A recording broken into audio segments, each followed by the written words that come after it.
La verdad es que es muy lindo ver cómo entre todos hacemos el culto de servicio de adoración al Señor. Esto lo estamos haciendo todos. Todos tenemos algo que aportar, todos tenemos alguna manera en la que podemos adorar al Señor. Y a eso estamos llamados, hermanos.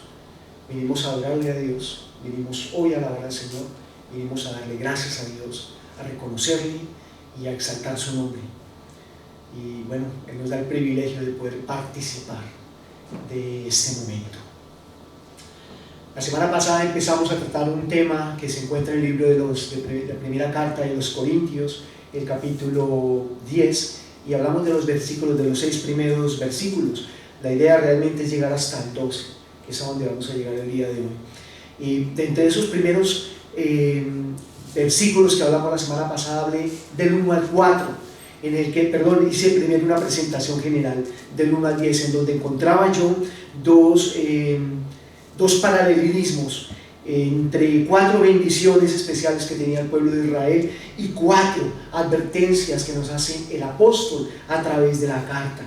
En el versículo 1 vimos que absolutamente todos estaban bajo la mano del Señor, porque se repite varias veces en la que dice que todos estuvieron frente a la nube siendo guiados, todos atravesaron el mar, todos estuvieron bajo el bautismo de Moisés.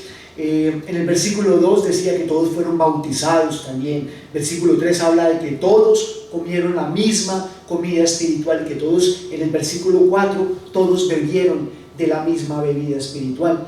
Y lo dejamos ahí. Hablamos un poquito del 6, en donde el apóstol es muy claro y muy exacto, que nos dice que no caigamos en el pecado en el que cayó el pueblo de Israel, que estamos advertidos, porque vienen las siguientes 4, a diferencia de lo anterior que eran bendiciones que tuvo el pueblo de Israel, las siguientes 4 consecuencias de esa desobediencia.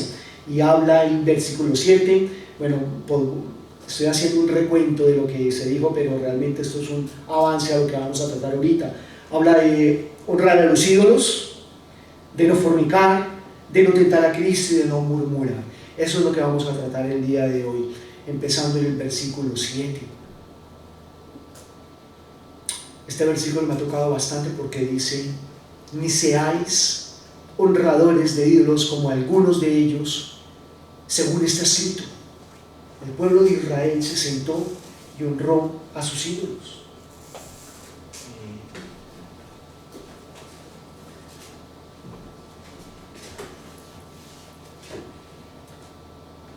Versículo 7 del capítulo 10 de la primera carta de Corintios: no seáis idólatras como algunos de ellos, según está escrito. Se sentó el pueblo a comer y a beber, y enseguida se levantó a divertirse. Pues hombre, ellos estaban haciendo las cosas prácticamente tergiversando una libertad. Creían que era el pueblo de Dios y llegaron a creerse que eran libres y que podían hacer de esto lo que quisieran. Hermanos, nosotros somos el pueblo de Dios igual que el pueblo de Israel. Somos los hijos adoptivos del Señor. El Señor nos ha rescatado a cada uno de nosotros, nos ha tomado entre sus brazos y nos ha sacado de un hueco, probablemente, si es el caso tuyo como el mío. Nos ha restablecido, ha hecho del barro algo que no estaba dentro de nuestros planes y que no podemos imaginar aún cómo va a terminar, porque solamente Él lo sabe. Pero Él es el que está obrando en nuestras vidas. El versículo 7 de este capítulo 10 nos recuerda un problema que había en aquel entonces, en el que Pablo nos habla en los capítulos 8 al 10, el 8 al 9 es un conjunto en el que nos habla de un error que estaban cometiendo, que era estar comiendo la comida ofrecida a los ídolos. Y nos dice Pablo en esos capítulos, que si hay alguien que está débil, si hay alguien que no tiene el entendimiento de esto, pues que se abstenga de comer. Aparte de eso, ellos estaban participando de esta comida en un lugar que no era totalmente santo, no era un lugar santo. Estaban haciendo parte de una adoración a ídolos.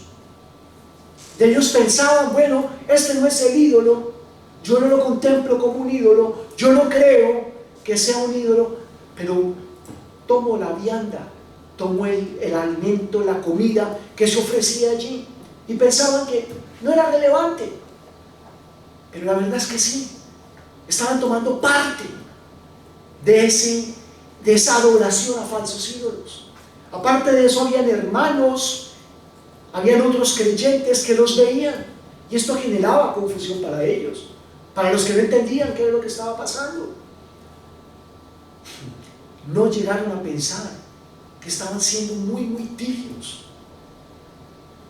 no llegaron a tener ese balance, no llegaron a tener esa revelación que tenemos que tener del Espíritu Santo para saber, esto no me conviene, porque cuando tomo parte de esto, estoy haciendo parte de algo que no es bueno para mi vida, no es sano para mi espíritu, no agrada a Dios. Y esto fue lo que hizo el pueblo de Dios en aquel entonces, y no llegaron nunca a imaginarse que ese juicio fuerte del que venimos hablando de Dios, ese juicio que a veces no nos gusta, como lo he dicho antes, iba a recaer sobre ellos, y todos esos miles de personas que salieron de Israel murieron en el desierto, a pesar de que fueron sustentados con el alimento y con la bebida espiritual. Solamente 2, y entre esos no estaba su líder Moisés, porque no entró a la tierra prometida, no heredó el regalo que también se había ofrecido para él por una desobediencia que cometió. Solamente entró Caleb y Josué. De tantos miles y miles y miles, murieron todos en el desierto, porque se metieron, porque tentaron, porque no fueron fuertes, no tuvieron la convicción que tenemos que tener los creyentes, los siervos del Señor.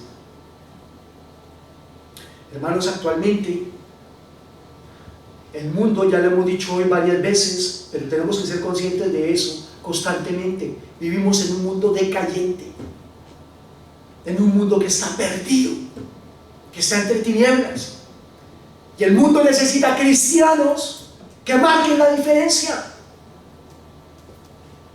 cristianos que no solamente hablen y vociferen como lo estoy haciendo yo ahorita, o que de pronto nos levantemos en protesta contra las corrientes que escuchamos diariamente. Está bien que protestemos, está bien que se nos escuche, pero el Señor nos llama a demostrar que somos cristianos transformados por el poder del Evangelio, que sobren las palabras, hermanos. Y yo sé que puede faltarnos mucho tela, mucho para eso, porque estamos en un proceso de santificación. Probablemente hay momentos en nuestras vidas en que no somos santos. Puede pasar, porque tenemos carne y hueso. Estamos en el proceso. Pero el mundo tiene necesidad de cristianos que demuestren convicción del Evangelio, que se paren en la brecha y digan: no estoy de acuerdo con esto, porque la palabra de Dios me manda a otra cosa distinta. Porque la palabra de Dios, a pesar de que muchos han querido destruirla, quemarla, fusilarla, ha prevalecido a través del tiempo. ¿Por qué ha prevalecido la palabra de Dios? Porque es la palabra de Dios, porque no es cualquier otro libro. Y esa palabra de Dios es la que tenemos que llevar al colegio, chicos. Tenemos que llevar a la sociedad, y con esto no les estoy diciendo que lleven la Biblia debajo del brazo. ¿Por qué no? Yo la llevo entre el bolsillo todo el tiempo, pero esta no, porque esta no me cabe, a no ser que mis pantalones fueran super extra large, con bolsillos grandes para poderla meter. La llevo en el teléfono. Las nuevas tecnologías a los cristianos nos han simplificado la vida. Fíjense, las buenas tecnologías, las nuevas tecnologías, sirven para hacer mal. El internet con la pornografía, con las malas corrientes que se promocionan allí, o también para llevar la palabra de Dios. ¿Cómo vamos a utilizar? ¿Cómo vamos a hacer uso de las nuevas tecnologías? Pues es fácil llevar la palabra de Dios en nuestros teléfonos. Claro que es fácil. Es tan sencillo. Miren, yo tengo una memoria así de pequeñita, porque las cosas se me olvidan muy fácilmente. Mi esposa Angélica dice que no es verdad, porque se me vienen a la cabeza, pero hay cosas muy detalladas, como de pronto algunos capítulos, versículos, sé lo que dice, sé cómo está escrito, lo puedo decir, pero no me acuerdo del libro, ni el número exacto. ¿Saben qué hago? Tengo la bendición de tener un teléfono de estos. Te vas a Google y escribes parte del versículo y te salta capítulo y versículo. Por eso es que algunas veces me ven mirándolo. Para eso sirve esto. Entonces, si tenemos o estamos o nos vemos enfrentados en una situación que lo requiera, echémosle mano al teléfono, citemos, ahí sale el capítulo y el versículo. Citar la palabra de Dios a tiempo y a destiempo. Hermanos, no sabemos mañana quién va a estar parado a nuestro lado con la necesidad de conocer la infalible palabra de Dios. No sabemos en qué momento un versículo como el que vimos hoy en la mañana de la promoción que queremos hacer. No sé si está bien llamarlo promoción. ¿Cómo lo llamarían ustedes? ¿Cómo lo llamarían? Ayúdenme porque no sé cómo llamarlo. No considero que sea una promoción, porque no es un artículo, no es algo perecedero. Comunicación o información. Sí, la información, la verdad, tal vez, ¿no? Jimena, gracias. La verdad que queremos anunciar, que es la palabra de Dios. Fíjense, lo pusimos ayer y he tenido varios comentarios. Yo no he tenido nada, yo no tengo nada. Ha habido una respuesta de varios comentarios. Ayer a las 12 de la noche una persona contestó: amén, yo creo en esto, dice. Sí, yo creo en esto. Y lo que estamos diciendo es que Dios, nuestro Padre, conoce nuestras necesidades, que no nos angustiemos, que no tengamos temor, sino que busquemos ¿qué? El reino de los cielos. Y todas estas necesidades, la necesidad de comer, de beber, serán añadidas. Y esta persona pone: amén, yo creo en esto. Me pregunto, hermanos, en dónde yo personalmente he fallado. No debemos ser cristianos de domingo ni de jueves. Tenemos que ser creyentes que constantemente estemos anunciando la palabra de Dios. Así nos digan, mi profesor, un querido profesor que tengo, Víctor Martín, dice que lo llaman bibliólatra, porque él tiene su palabra y cita la palabra de Dios constantemente. Pero es que, hermano, yo no tengo nada bueno que decir. Si no es esto, bueno, algo más tengo que decir: las maravillas que Dios ha hecho con mi vida, si no fuera por él.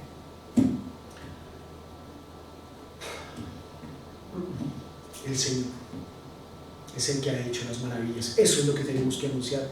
Y este profesor constantemente me repite o nos dice a mis compañeros, a mí: la palabra de Dios, la infalible palabra de Dios, esa es la verdad que hay que anunciar. No sabemos quién la necesite. Realmente, hermanos, tenemos que ser esos cristianos que marcan la diferencia en el mundo.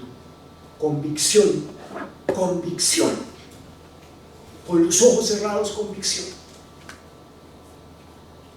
Ustedes han escuchado quién es Charles Spurgeon, un gran predicador, tal vez el segundo o el tercero después de Jesucristo. Gran predicador. Hubo un momento en que la iglesia bautista, a Charles Spurgeon, la iglesia bautista comenzó a aceptar algún tipo de corrientes. Y Spurgeon dijo: no estoy de acuerdo. La congregación donde él estaba: no estoy de acuerdo. ¿Quién decidió esto? ¿Por qué lo han hecho? Ellos sustentaban su decisión. Y Spurgeon se oponía hasta el punto de decir: si no cambian esto, me retiro. No lo cambiaron, y pues ¿qué hizo Spurgeon? Se retiró. Porque él creía firmemente en la palabra de Dios. Siguió siendo bautista, siguió haciendo su trabajo, anunciando la palabra. Todos los hombres de carne y hueso podemos equivocarnos. Es un gran error, hermanos, mirar al hombre. No miremos al hombre, porque los hombres cometemos errores. Dios nunca, nunca se equivoca. Nunca. Así que se equivocó la congregación. Spurgeon se retiró, siguió sirviéndole al Señor, siguió siendo bautista, pero se apartó de la congregación. Eso es tener carácter, eso es tener convicción. Yo creo en esto, me mantengo en esto, así me rechacen, así me saquen, así me desprecien. Esto es en lo que yo creo. El día que yo renuncio a mis convicciones, se me fue el carácter de entre las manos. Entonces ese día me preguntaré: ¿quién soy? No soy nadie. Soy una veleta que se la lleva el viento de aquí para allá. Hermanos, convicción de nuestra palabra de Dios, en el que nos ha sustentado, en el que ha entregado nuestra vida por la salvación, el que creyó que valemos, viéndonos a pesar de lo que somos. El maestro, cuando estaba allí colgado, él sabía quién era Katia. Lo que Katia, perdóname hermana que te cite así, que te llama así, te pongo como ejemplo, podría decir Mariana, Alfredo, cualquier nombre podría decir. Él sabía lo que nosotros estábamos haciendo, lo que hicimos, los pecados, las veces que nos apartamos de él. El maestro lo sabía, y aún así dejó su última gota de sangre en esa cruz, porque también él sabe lo que nos íbamos a convertir. Él creyó en nosotros. Señor, aparta de mí esta copa, pero no se haga mi voluntad sino la tuya, porque él sabía que valía la pena entregar su sangre por este. Yo tal vez no crea muchas veces en mí mismo, pero Dios se cree. Jesucristo creyó en mí y me irá transformando y me seguirá cambiando y se me seguirá moldeando en lo que Él ya tiene establecido para mí. Yo solo quiero dejar que Él siga haciendo su obra en mi vida, a pesar de que yo me pregunte: ¿no entiendo esto, Dios? No puede ser que tengas tanta misericordia para conmigo. Versículo 8 de este capítulo 10 del libro de la primera carta de Corintios dice, lo voy a leer porque probablemente nosotros no estemos en ese ámbito, pero la palabra de Dios nos enseña en todo momento de nuestra vida. Es viva, es eficaz, y puede que hoy te diga una cosa y mañana te diga otra. No nos olvidemos de esto. Dice: ni practiquemos la inmoralidad sexual. En otras versiones dice la fornicación. Inmoralidad sexual se refiere a todas esas cosas que han trastornado la palabra sexo. Una palabra que cuando la escuchamos salta en nuestras cabezas una alarma: sexo. Porque desafortunadamente nuestro enemigo se ha encargado de tergiversar lo que Dios creó, de torcerlo, hacerlo sucio, malintencionado, de llevarlo a otras dimensiones. Sexo puede ser una forma de categorizar hombres y mujeres, sexo masculino, sexo femenino.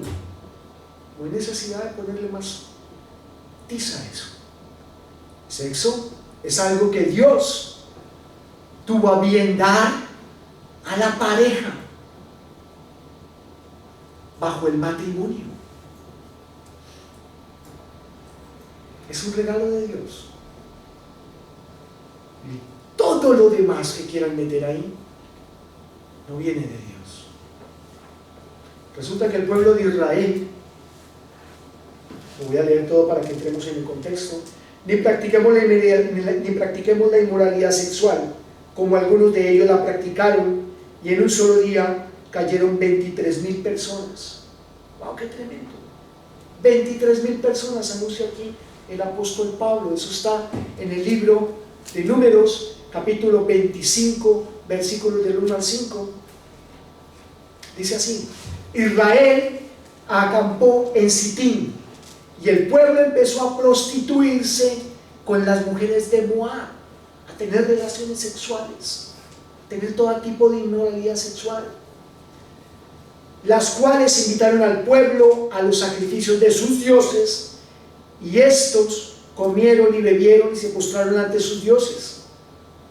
Israel se adhirió al pueblo de Baal, y el furor del Señor se encendió contra Israel. El Señor Dios dijo a Moisés: toma a todos los jefes del pueblo y ahórcalos a la luz del sol delante del Señor. Así se apartará Israel, así se apartará Israel, y el furor de Jehová recayó sobre ellos, el furor del Señor recayó sobre ellos. Si ustedes se acuerdan, en el versículo anterior leímos que decía que se sentó el pueblo a comer y beber y se levantaron a jugar. Cuando dice esto, que se levantaron a jugar, no dice que se levantaron a jugar parchís, ni a jugar de pronto, no sé, un juego de estos tradicionales, dígame un juego tradicional español, por favor. ¿Alguien se acuerda? Un juego tradicional, no sé, de Brasil, tradicional. Bueno, no se lo digo yo, de Ecuador. Fútbol.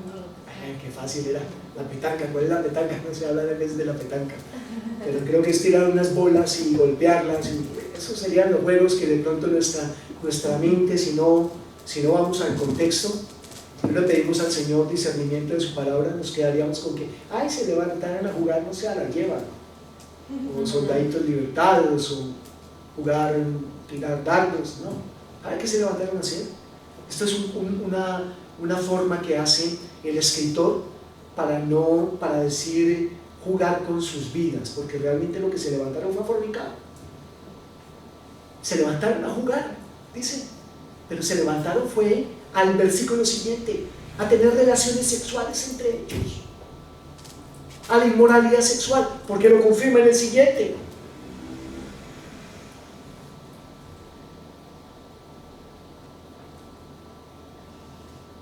Dice,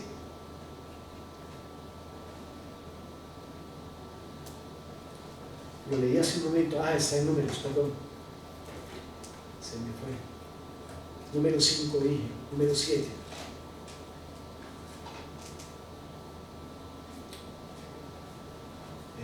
Disculpen, Números 25 del 1 al 5, lo decía.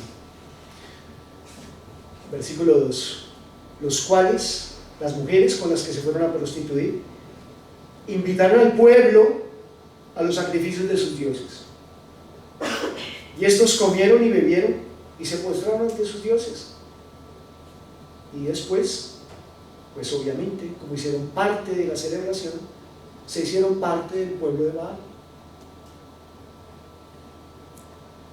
lo que les comenté antes. No creamos, hermanos, que porque nos creemos firmes, que porque somos cristianos, que porque tenemos la palabra de Dios, todo nos es lícito. El Señor nos ha dado una libertad, pero es una libertad restringida. Yo lo veo de esta manera: es una gran autovía, 6 carriles en la autovía, y todos los coches van, y hay varias salidas. Hay algunos coches que se varan Y viene una grúa, los recoge, los ayuda y los arreglan y siguen conduciendo. Y hay varias salidas. El Señor nos ha permitido estar en esa autovía grande. Imagínensela por un momento, en la que todos vamos. Nos ha dado la libertad de ir en este carril, en su autovía. Y hay salidas, que tú puedes coger cualquiera de las salidas. Te desvías, ya no estás en la autovía del Señor. Siempre puedes volver. Siempre puede haber un retorno. Te puedes salir de la autovía del Señor, porque Dios nos ha dado un libre albedrío. Claro que sí. De hecho, hay gente que ha servido al Señor y ha dado un pie atrás. Se ha salido de lo que ha sido llamado. Pero siempre hay un retorno. Y Él es tan grande, tan bueno, tan misericordioso, que nos permite reincorporarnos otra vez en su autovía. Y si nos varamos y quedamos allí, al lado de la carretera, mientras todos los coches avanzan, Él manda su grúa, nos rescata, nos repara y nos vuelve a poner de nuevo en la autovía. Eso sí, cuidado con las salidas. Ahí dice exit, salida. Cuidado de las salidas, porque las salidas nos pueden llevar a la perdición.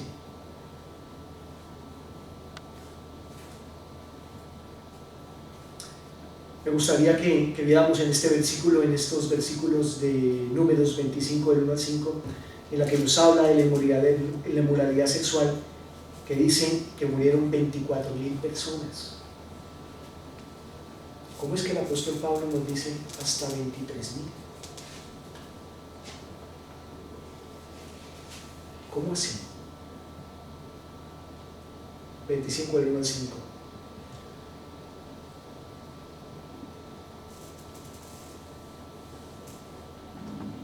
A ver si no me equivoqué.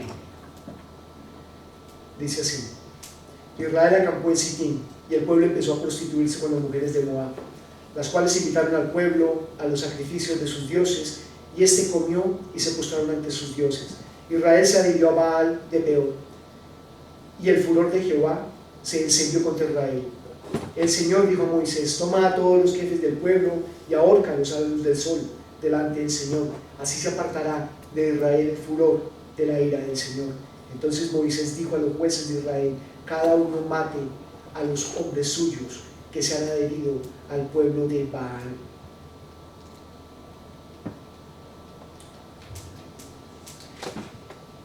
A ver si no me equivoqué, no me equivoqué, está en el mismo capítulo 25, al final en el versículo 8 dice: y fue tras la israelita a la tienda y atravesó a ambos con su lanza, al israelita y a la mujer por su vientre. Así cesó la mortandad entre los hijos de Israel. Los que murieron en la mortandad fueron 24,000 personas. Todos los que murieron en aquel día o en aquel momento fueron 24,000, pero ¿cómo es que el apóstol Pablo me dice 23,000? ¿Hay algún error en lo que está diciendo? No, hermanos, veamos con cuidado. Dice: ni practiquemos la inmoralidad sexual, como algunos de ellos la practicaron, y en un solo día cayeron 23,000. El apóstol Pablo nos está diciendo que en un solo día murieron 23,000, pero todos los que murieron en total fueron 24,000, porque lo dice el libro en el versículo que acabamos de leer, en donde dice la totalidad de los que murieron. Esto probablemente sea un detalle, pero es un detalle con el que les quiero demostrar, hermanos, que la palabra de Dios no se equivoca, no tiene contradicciones. Y probablemente alguien en algún momento pueda decir: fueron 23,000, ¿por qué lo dice Pablo? Pero Pablo cita que en un día murieron 23,000, pero en total fueron 24,000. Es mucha gente muerta a causa de la inmoralidad sexual. El sexo es algo que Satanás ha utilizado durante mucho tiempo, y es increíble que esta vieja estrategia, esta vieja arma, aún le sigue dando resultados. ¿Por qué? ¿Por qué es tan efectiva? Es simple, porque nosotros no estamos viendo las razones para lo que fue hecho el sexo. No lo estamos viendo con el propósito que Dios Todopoderoso lo creó y lo hizo. El mundo lo está viendo, lo está recibiendo, como lo está anunciando Satanás en la calle, como lo anuncia en nuestras casas.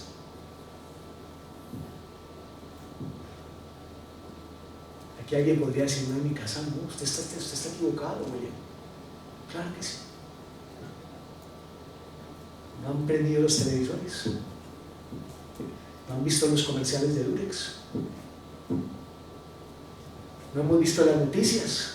La dije la semana pasada porque es que, qué cosa tan harta. Mis hijos me dicen: papá, otra vez esos comerciales. Estamos hartos de ver eso. ¿Cómo promueven la homosexualidad?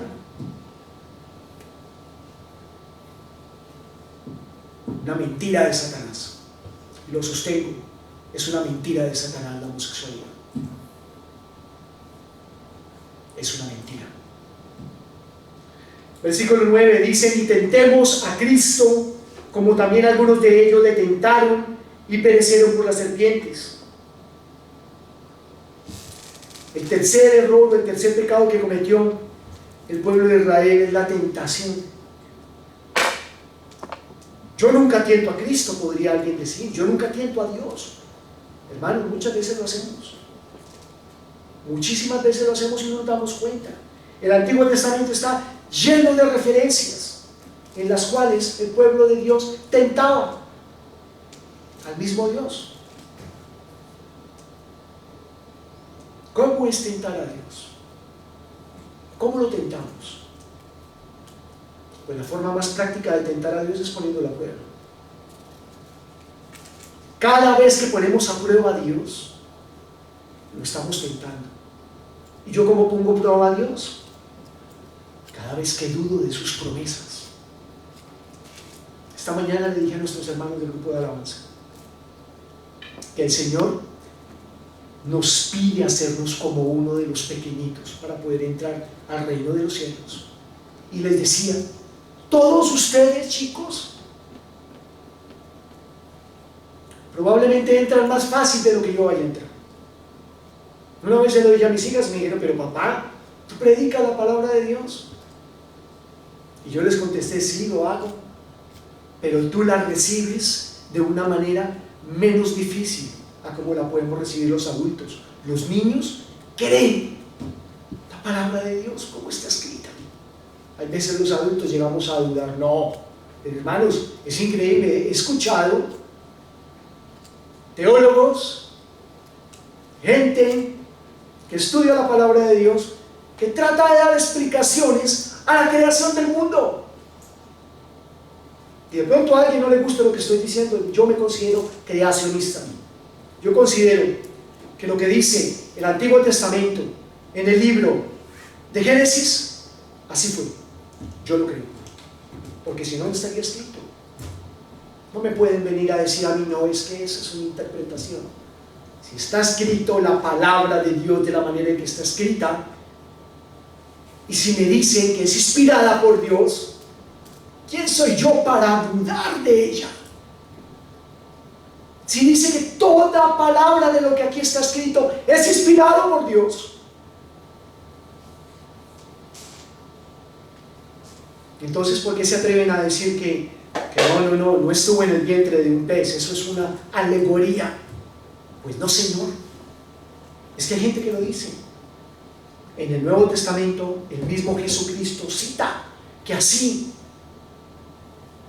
como olvidé el nombre, ayúdenme, Jonás estuvo en el vientre del pez 3 días, Jesús hablando 3 días en el vientre del pez. Y es que esto me arde, porque lo escuché de personas que dicen estudiar la palabra de Dios, lo que es una alegoría, que es pues Jesucristo dijo: así como Jonás estuvo en el vientre del pez 3 días, el Hijo del Hombre estará 3 días y resucitará. Si fuera una alegoría, Jesucristo no lo citaría, pero Jesucristo lo cita. Así que todo lo que aquí está escrito es la infalible palabra de Dios. No se cuestiona, no se duda de ella. Esa es mi convicción, hermanos. Yo respeto como ustedes lo puedan ver y lo puedan creer.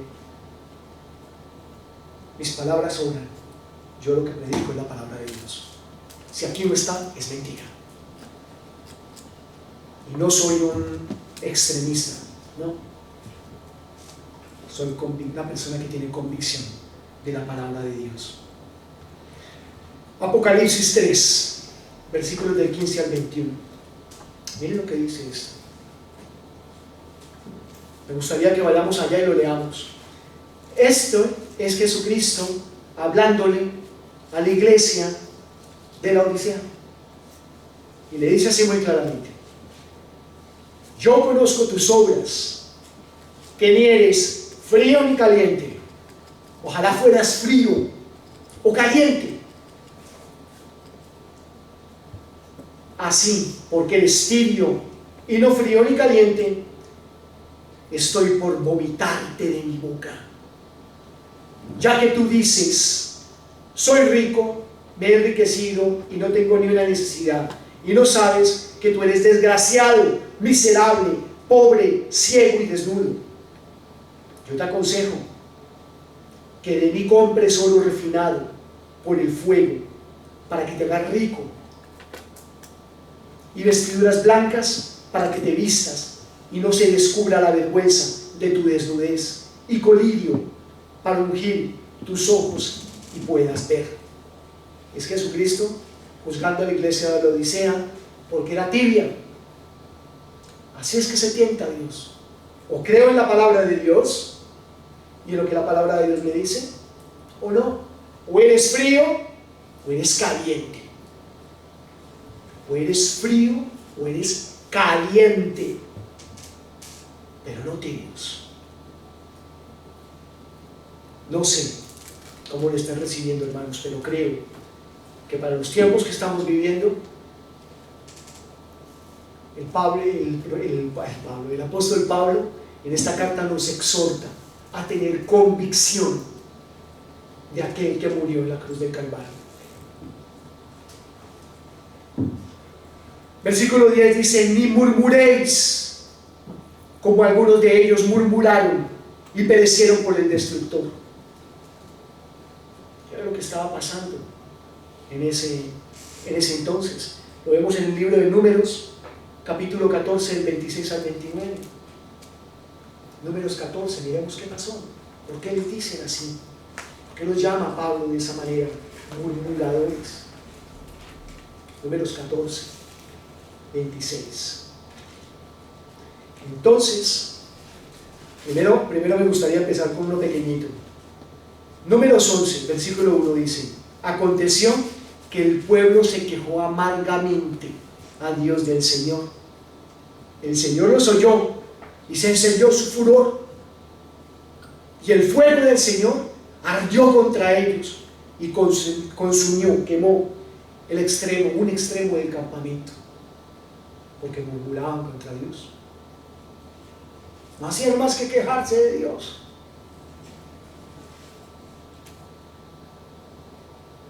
El capítulo 14, del 26 al 29 dice: entonces el Señor habló a Moisés y a Aarón diciendo: ¿hasta cuándo he de soportar a esta perversa congregación que se queja contra mí? Yo he oído las quejas que los hijos de Israel hacen contra mí. Diles: vivo yo, dice Jehová, si no hago con vosotros conforme a lo que habéis hablado a mis oídos. Ay, Dios mío, ¿nos hemos quejado alguna vez de Dios? Hermanos, ¿hemos murmurado alguna vez acerca del Señor? Tal vez en un momento de dificultad. Hermanos, nunca es tarde para arrepentirnos. Nunca. Nunca es tarde para reconocer: Señor, si he sido desagradecido con lo que Si me he quejado, Dios, porque esa es otra manera de quejarnos acerca del Señor. No reconocer las bendiciones. Hermanos, es un gravísimo error. No reconocer lo que Dios nos da y quejarnos por lo que no tenemos. Eso es murmurar contra Dios.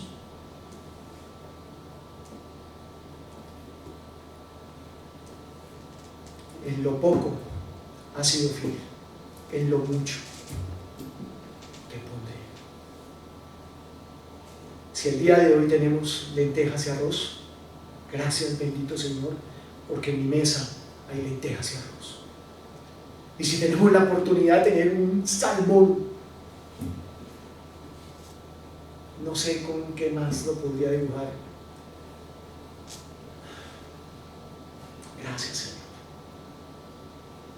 Así como tenemos que citar la palabra de Dios a tiempo y a destiempo, tenemos que darle gracias a Dios a tiempo y a destiempo, por la escasez o por la abundancia. Si es escasez, Él sabe por qué y lo que está haciendo en nuestras vidas. No murmuremos contra Dios, no nos quejemos del Señor. Murmuración hay de diferentes tipos, pero tienen la misma raíz. El griego es gongismo, que significa o que lleva a murmuración y queja. Hermanos, no seamos tontos. Gracias a Dios por lo que tenemos. Gracias a Dios por donde estamos. Gracias a Dios por lo que somos. Es por Dios, no es por nosotros. Lo dijo ahorita nuestra hermana Alice. Es por Dios, no es por nosotros. El versículo 11 y el versículo 12, que es donde vamos a terminar, están ligados. Dice: estas cosas les acontecieron como ejemplo y están escritas para nuestra instrucción, para que nosotros, sobre quienes ha llegado el fin de las edades. ¿Aconteció eso al pueblo de Israel? ¿Acontecieron estas cosas al pueblo de Israel? Para que nosotros las recibamos. ¡Qué fuerte! ¡Qué misericordioso es Dios! Que no permitió que nos acontecieran a nosotros, sino que permitió que le aconteciera al pueblo de Israel, para que nosotros fuéramos en coche. Vamos en coche. Lo único que tenemos que hacer es abrir la palabra de Dios y enterarnos de todo lo que por carne propia vivieron otros. Mi papá me dijo una vez: William, es bueno aprender del consejo, es bueno aprender de las experiencias propias, pero es más bueno aprender de las experiencias de los demás. Me está diciendo: mi hijo querido, hijito mío, no necesitas sufrir ni vivir en carne propia el dolor para que aprendas algo. Si ya hay otros que han sufrido el dolor, aprende de ellos. No seas tonto. Y eso mismo le enseño a mis hijas, y hoy en día tengo la oportunidad de compartírselos. Eso fue lo que pasó con el pueblo de Israel. ¿Qué regalo nos hace Dios? Ustedes pueden ver el regalo, hermanos. Podemos valorar el regalo tan poderoso y tan grande que Dios nos pone aquí. Estas cosas les acontecieron como ejemplo y están escritas para nuestra instrucción, para nosotros, sobre quienes ha llegado el fin de las edades. Y termina así: así que el que piensa estar firme, mire bien que no caiga.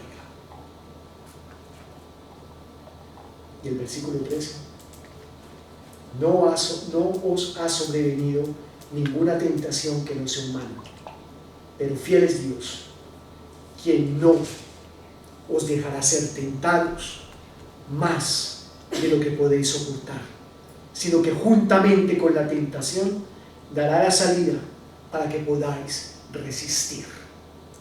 Este fue el comienzo de mi predicación realmente. Hace el fin de semana pasado, pero hace 3 fines de semana cuando lo puse en el WhatsApp, exhortando a los hermanos a que seamos fuertes.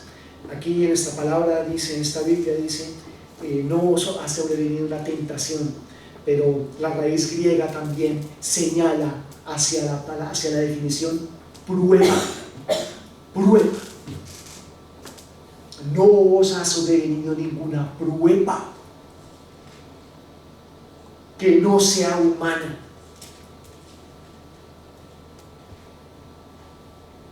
Pero fiel es Dios, que no os dejará ser probados más de lo que podéis soportar, sino que juntamente con la prueba dará la salida para que podáis resistir. Nuestra querida familia, ¿me recuerdas el apellido, por favor, Katy?